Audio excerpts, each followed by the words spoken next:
రక్ష యావత్ సనాతన ధర్మ బంధువులందరికీ కూడా ప్రతి ఆలయంలో ప్రతి పుణ్యక్షేత్రంలో నిత్య కళ్యాణాలు జరుగుతాయి, కళ్యాణోత్సవాలు జరుగుతాయి. మహోన్నతమైనటువంటి ఒక ప్రమాణంలో ప్రతి ఆలయంలో ఉన్నటువంటి ఒక ఉత్సవమూర్తులకే కాకుండా అవతారమూర్తులకు కూడా కళ్యాణాలు జరుగుతాయి.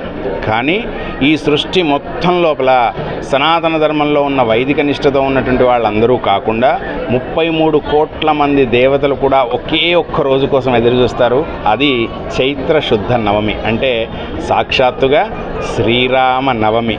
ఇందులో ఏ విధమైనటువంటి ఒక ప్రమాణం లేకుండా సమస్తమైనటువంటి ఒక దేవతలే ఆ రోజు ఎప్పుడు వస్తుందా అని ఎదురు చూసినట్టుగా 130 కోట్ల మంది యొక్క హిందువులు భరతఖండంలో ఉన్నవాళ్ళు, అంతేకాకుండా యావత్ విశ్వమంతా వ్యాప్తి చెంది ఉన్నటువంటి వాళ్ళు, అతల వితల సుతల తలాతల రసాతల మహాతల పాతాల్లోక భూలోక భూర్లోక సువర్లోక జనోలోక తపోలోకంలో ఉన్న వాళ్ళందరూ కూడా ఇవాళ రోజు కోసం ఎదురు చూస్తారు.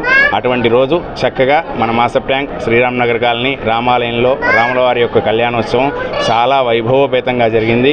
ఎంతోమంది భక్తులు చక్కగా వచ్చి రాముల వారి కళ్యాణోత్సవాన్ని తిలకించి అన్నదానాలు స్వీకరించి రాముల వారిని ఎన్నో రకాలుగా ఆనందింపజేశారు.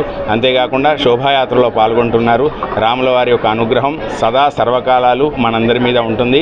సర్వేజన సుఖినో భవంతు. జై శ్రీరామ్. శ్రీరామ రక్ష సర్వజగద్ రక్ష. జై శ్రీరామ్.